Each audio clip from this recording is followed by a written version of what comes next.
জায়গা থেকে আমরা সংকোচ বোধ করি। বাংলাদেশে প্রত্যেকেই সাম্য এবং মানবিক মর্যাদার মধ্য দিয়েই তাদের জীবন ধারণ করছে। আমাদের যে সম্প্রীতিটি রয়েছে, এই সম্প্রীতিটি কীভাবে বিশ্ব দরবারে আরও বেশি করে প্রচার করা যায় এবং অ্যান্টি প্রপাগান্ডার সেল নিশ্চিত করা যায়, সেই বিষয়গুলো নিয়ে হচ্ছে স্যারের সাথে আমাদের কথা হয়েছে আজকে। দেখেন আমাদের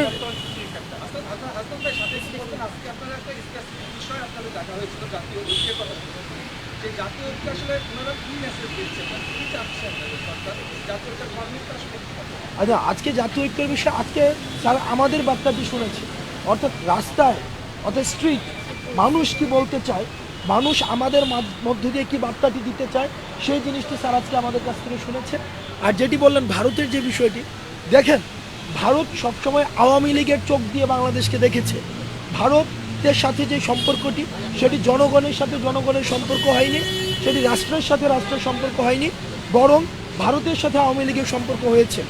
আমরা স্যারের কাছে আমরা জানিয়েছি যে ভারতের সাথে বাংলাদেশের ফ্যাসিস্ট সরকারের যেই অসম চুক্তিগুলো হয়েছে, গোপন চুক্তিগুলো হয়েছে, সেটি যেন প্রকাশ করা হয় এবং পানির যে ন্যায্য হিস্সা রয়েছে সেই হিস্সাটি যেন বাস্তবায়ন করা হয়। সালামি সহ যেই আমাদের সীমান্তের যেই হত্যাগুলো করেছে, সেই হত্যাগুলোর যেন বিচার নিশ্চিত করা হয় এবং বাণিজ্য যেটি রয়েছে বাংলাদেশের সাথে, সেটি যেন ন্যায্যতার সাথে হয়, সেইটির ব্যবস্থা যেন করা হয়। এবং আমরা বারবার বলেছি, ভারতের জনগণের সাথে আমাদের বাংলাদেশের জনগণের কোনো ধরনের বিমাতা সুলভ সম্পর্ক নেই, অ্যান্টাগনিস্টিক কোনো সম্পর্ক নেই, বরং ভারতের যে সরকার একদম বছরের পর বছর 1.5 যুগের বেশি সময় ধরে বাংলাদেশকে নিয়ন্ত্রণ করার জন্য আওয়ামী লীগকে অস্ত্র হিসেবে ব্যবহার করেছে। আমাদের যে প্রশ্নটি, আমাদের যে অস্বস্তিটি হচ্ছে সেই জায়গাতে আমরা ভারতের কাছে আমাদের ছাত্র নাগরিকদের কাছ থেকে উদাত্ত আহ্বান জানাবো, ভারতের সাথে বাংলাদেশের যে সম্পর্কটি, সেই সম্পর্কটি যেন জনগণের সাথে জনগণের এবং সেটি যেন রাষ্ট্রের সাথে রাষ্ট্রের হয়।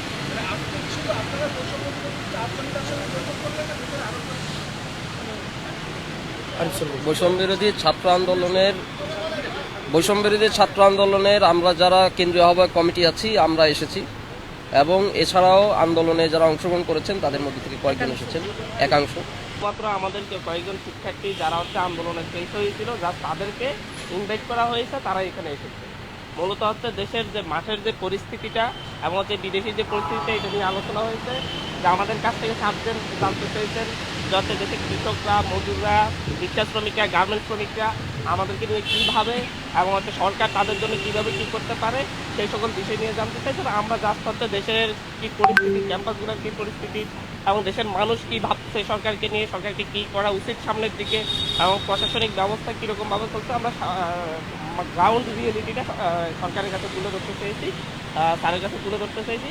তার বিষয়গুলো খুব মনোযোগ দিয়ে শুনেছেন এবং তিনি এগুলো নোট নিয়েছেন, যাতে এগুলো নিয়ে